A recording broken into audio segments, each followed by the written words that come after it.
An ancient Saiyan arrives as the origins of where the Saiyan powers comes from is revealed in Akira Toriyama's new multi-layered story as we brace ourselves for the new Dragon Ball Super 2018 movie. But the question the community is asking is, who are these ancient warriors and how do they connect to Goku and Vegeta in power? On today's video, we will be discussing the new multi-layered story concept for the upcoming Dragon Ball Super movie, along with what surprises may be in store as Goku faces off against these unknown enemies. So strap on in and hold on to your Dragon Balls, because we are going to be discussing the upcoming Dragon Ball Super 2018 movie next.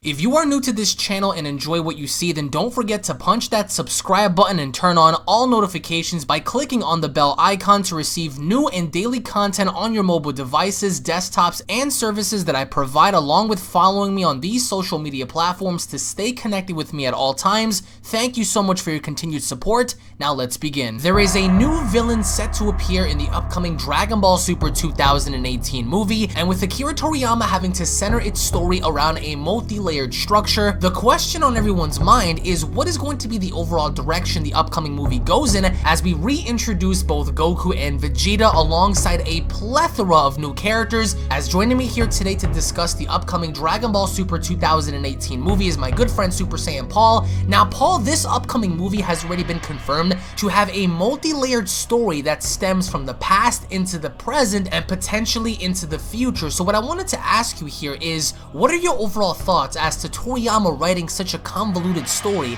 and having to date back to the original origins of where the Saiyan powers come from, but also introducing an antagonist that could very well be relative to a Goku after the Tournament of Power now, and potentially even becoming stronger as the fight with Goku and said characters progresses, because they can't revert back into introducing anybody weaker than what we saw currently in the Tournament of Power. But at the same time, it's a little difficult for me to fathom the idea of another character being introduced who just so happens to be more powerful than even Jiren. Is that possible? Of course it is, but what I wanted to ask you is, what are your thoughts on the multi-layered story? What are your thoughts on potentially there being more than just one antagonist having to appear in the film? Perhaps maybe an entire army of ancient Saiyans show up, or even if they don't want to introduce a massive army, they can always introduce a handful of villains that show up. So what are your overall thoughts as to what we could potentially see, and what are your overall expectations going into this film, as this is going to be one of the biggest films I think ever to date within the world of Dragon Ball,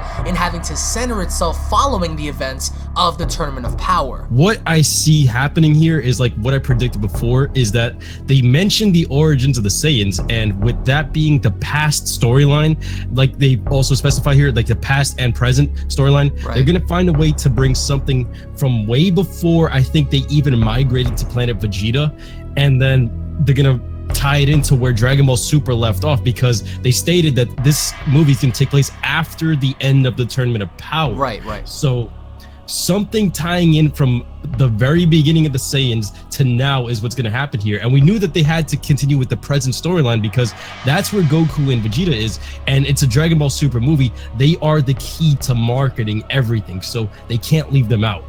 I definitely think that it's interesting because we've only gone as far back as to when Frieza wiped out the Saiyans on planet Vegeta, and we never really dove any deeper than that. We never really dove into what happened after or before, primarily before the invasion with Frieza taking over planet Vegeta and enslaving the Saiyans. But now we're going to be diving into the past and discovering, you know, where the potential of the Saiyan powers come from. Now, my question to you is, do you believe that we're going to go as far back as to discovering the very first Saiyans that ever colonized any planet, or do you believe that we're just going to go as far back as to discovering what caused the first ever mutation in someone becoming a Super Saiyan, or even going as far back as to discovering the ritual to what actually led up to Super Saiyan God having to be revealed? Because the only information that we have on how far back the Super Saiyan origins goes to was 1,000 years in Dragon Ball Z, when Vegeta talked about the first ever Super Saiyan having to come about, and then in Battle of Gods when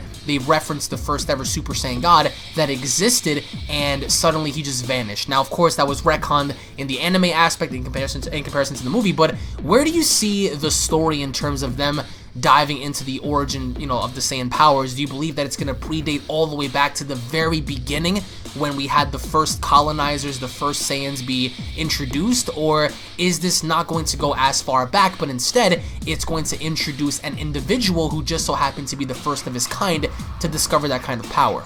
I think it's going to go back to around the time when the Super Saiyan God ritual or the first Super Saiyan was around. And something that they really kind of tied into the Dragon Ball Super timeline was that the legendary Super Saiyan in Kale, it exists. So now imagine if they had some type of storyline where the old school Saiyans had this much power because of the real true Super Saiyan transformation.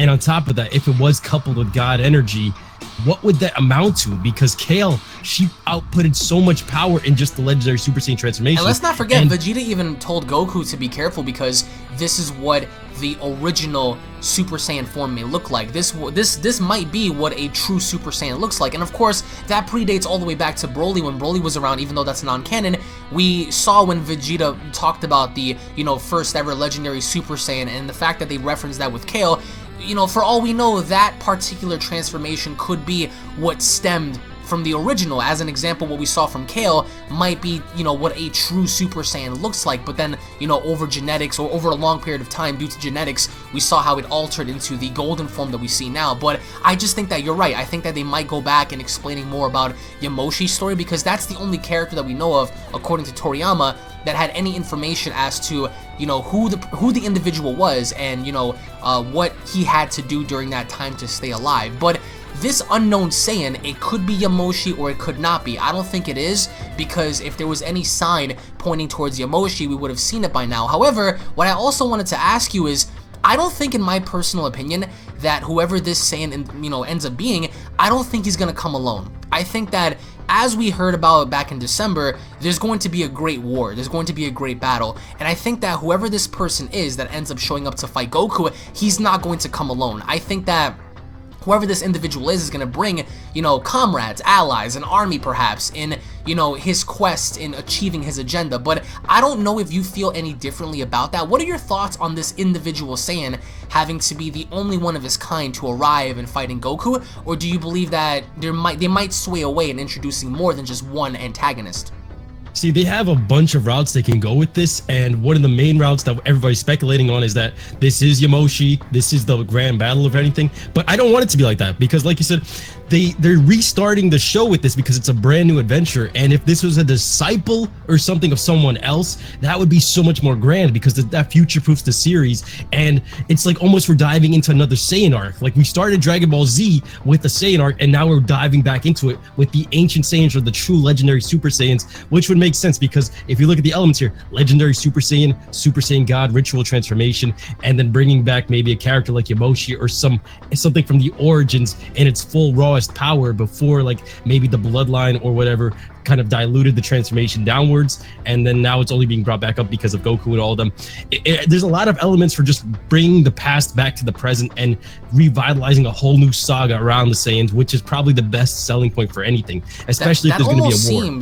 That almost seems like a clash of cultures, because you have the ancient Saiyans that predate Goku, Vegeta, even Planet Vegeta, in becoming the first of their kind, and then, as you just said, diluting the forms. Here we have the present Saiyans, Gohan, Vegeta, Goku, potentially even Kaba, Kale, Khalifa, seeing Goten and Trunks. They all represent a different lineage. So to have the ancient Saiyans reawaken and emerging and saying, okay, well, this is not what we originally, intended to, have in terms of power, in terms of stability, because what you have is not what is the true Super Saiyan form. And the only reason why I'm referencing that is because, going back to the Tournament of Power, when Goku fought Kale, Vegeta cried out in warning Goku and saying, be careful, because that's what a true Super Saiyan may look like. That may be the true form of what a Super Saiyan is. But having to look at this, I think that this one individual, in my personal opinion, should not exceed the powers powers of Jiren. Is it possible for them to do so? Of course it is.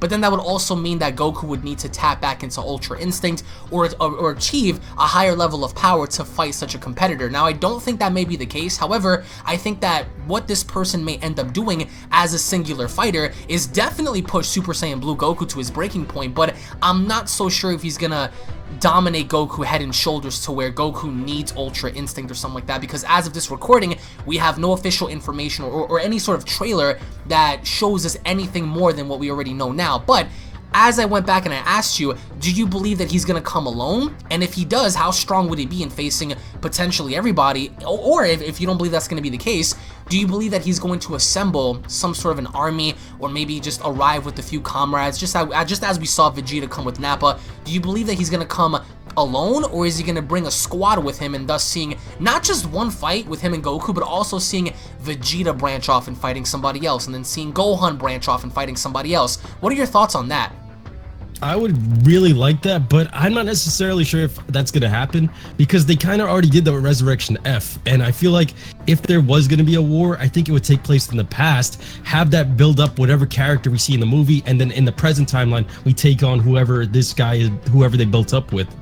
And another thing about that, they'd have the chance to build someone else up besides Goku if they do have to like tap into Ultra Instinct. At least if they don't use it, which I hope they don't for Goku, name drop it at the very least and say that he's trying his best, but he just can't use it, because if they use it so soon, they're really watering down the form, and it's too sacred to be used so quickly and so soon after he just said literally I can't tap into it right now. And I don't want them to turn into the Super Saiyan Blue or even the Super Saiyan transformation where it's used in every other episode or every other fight. I think that seeing what we saw in the teaser with this individual having to have green aura, I think to me this definitely goes back in kind of foreshadowing what Kale went through, because very similar to that, she is the canon version of what the legendary Super Saiyan form is. So I think that this individual may have something very similar to that of a green transformation. I don't see it to where they can go in any other direction other than showing that off, because there's only so much that we know in terms of what Kale's Berserker form can do, and we saw for the first time what it was like for her to control that. So it would be very interesting for this individual to control a Berserker-like power like that and having him fight off against Goku, Vegeta, and we're going to be touching up on the other Saiyans in a different video, but I just think that personally, I don't think this guy's going to come alone. I think that whoever this individual is going to either have an ally or two, or possibly even an army, because back in December they told us that this movie was going to introduce the most amount of Saiyans ever. Now that may be because we're going to be going into the past and seeing what happened there, but even looking at it now, we have Universe 6, we have the Universe 7 Saiyans. There's so much for us to dive into that I don't see it just, you know, the movie having to be a 1-on-1 or a 2-on-1 or a 3-on-1 kind of fight, because thus far we've seen that. We've seen that with Frieza, we've seen that with Beerus. It's always been a 1-on-1, 2-on-1 kind of thing. I just think that what they need to do is, if they're going to introduce more Saiyans, they definitely need to give us some context as to where they stand, and if they are opposing, you know, Vegeta and Gohan and whatnot, what a way to give them some shine instead of just having Goku fight this individual, because I'm fairly certain a lot of us want to see Gohan, you know, Goten, Trunks, Vegeta, primarily the Saiyans, nothing against Piccolo or Krillin, but we all want to see the Saiyans shine. I also want to see, personally, the Universe 6 Saiyans also have some involvement here. So before we close this off, do you see Universe 6 being involved in terms of having Planet Sadala be referenced or featured for the first time, or do you believe that they're going to keep that away for potentially either another movie or even another arc if Dragon Ball Super were to return? I think it makes the most sense for them to introduce or like talk about Planet Sadala with what's going on here, because with the most Saiyans being like titled in this movie, like the most Saiyans ever, I feel like Planet Sadala has to take a key part in that. They have the most Saiyans right now in the present storyline, and for them to just ignore them wouldn't make sense, especially if this is going to be a legendary Super Saiyan like type of transformation. Like, what if Kale is a watered down legendary Super Saiyan compared to what it's really supposed to be as well? And I mean, if they're going to be doing that, Kale has to be name dropped. And as much as I would love to see Gohan and the rest of them show up, I feel like at this point in time, Kale and Kefla, or like the fusion form, and Caulifla, if anything, they take priority over Goten and Trunks of what's going on as of recent right now. Because they had more build-up, that's why. way more build up in Dragon Ball Super especially. And like, remember back when Kale first went Legendary Super Saiyan, my eyes were glued to the screen, and then right up until like Jiren decided to take her out, that's how entertaining it was. And I think they're gonna bank on this. So you do believe that they're going to introduce the Universe 6 Saiyans, at least having them be involved, but then how are they going to do that if the Saiyans from Universe 6 can't really travel through different universes per se? I mean, it's not like you can't do so, because obviously you have Champa and Vados, and we saw Goku, you know, literally jump from Universe 7 to Universe 6, from Universe 7 to Universe 10. So if that ends up being the case, do you see the Universe 6 Saiyans coming to the aid of Universe 7, or do you see the Universe 7 Saiyans somehow ending up in Universe 6? Maybe they're just visiting them. Maybe they might combine the Planet Sadala arc, or they might show them visiting the planet. They have to, because look what Toriyama said. There's going to be a new planet that's going to be introduced. So what other way to do it than to introduce Planet Sadala? Would you agree to that or no? It would either be Planet Sadala, or they could go way back into the past. What they might be talking about is that it's the planet before Planet Vegeta. It's one of the two. And I think Planet Sadala is probably the better bet. So in the end, do you see it to where our heroes are going to walk away from this as, you know, the victors per se? Because there are many stories in Dragon Ball to where the heroes always win. Now, this is coming off of the Avengers Infinity War and seeing how the villain once, you know, took the cake in winning the battle per se. Do you see it to where it's going to be a watered down Goku wins kind of scenario, to where the bad guy gets put down and then we advance forward into what, you know, more Dragon Ball has to offer in the future? Or do you see it to where they can leave this in an open-ended kind of way, to where they can always reintroduce that same individual, or if not the same story concept, that can later build up to whatever Dragon Ball Super has to offer after the movie's over and done with? I think Dragon Ball has always had a reputation of ending it on a good note. I never really seen a Dragon Ball movie where it ended off badly, so I'm gonna say that they finished everything up, but there's gonna be something at the end where it just shows that there's something else branching off into much more enemies in a new adventure. I definitely think that with Toriyama's multi-layered story having to come into play here, it's actually gonna be fun for a lot of us to watch and enjoy, in seeing what took place in the past and seeing what's gonna take place in the present, and then ultimately, hopefully for us the fans, we'll get to see how this may play off in the future. But I don't think that this is going to be a story where it's only going to feature one antagonist. As of this recording, we don't really know as to what kind of direction they're planning on going in terms of adding in more enemies, in terms of time travel, where they want to go, what they want to do. But I think that this film is going to capture the true essence of what it means to be a Saiyan, where their powers come from, and it's quite interesting to know where the origins of the Saiyan's powers actually derive from. So that's going to be very interesting in seeing how this multi-layered story is going to piece together the past, the present, and potentially the future. But I do think that this film is going to introduce such an interesting element to where I don't think we're going to get to see Ultra Instinct appear. Even if it does, I think that in and of itself would be overkill in introducing such a powerful transformation like that, in the idea that I don't think that any other antagonist that's going to be going up against Goku and Vegeta could be able to rival that. However, I can expect to see different kinds of power-ups, different kinds of transformations, even the ones that Vegeta even alluded from at the end of Dragon Ball Super, in telling Goku that he himself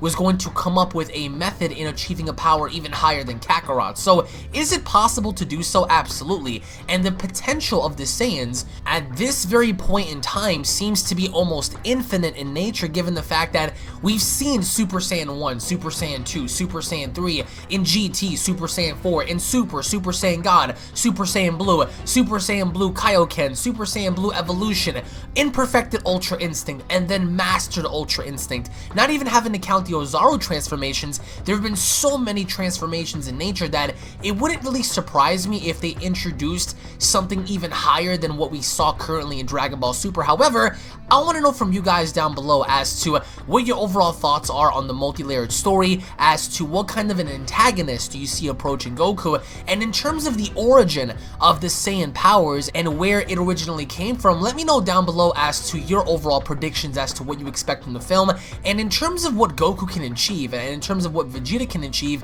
what do you see these two achieving in this upcoming movie? Let us know in the comment section below, guys. Thank you all so much for watching. If, of course, you guys are new to this channel, don't forget to go ahead and smash that subscribe button. Turn on all notifications by clicking on the bell icon. That way you guys can be notified whenever a brand new video is posted. Leave a like down below if you guys are stoked and excited for the upcoming film. film. Tune back in for more. Check out the official playlist to where you guys can find tons of movie news, information, and discussions down below. Check out Super Saiyan Paul's channel, guys, and we'll be seeing each and every single one of you guys in the next Dragon Ball video. Cue my motherfucking outro, bitch.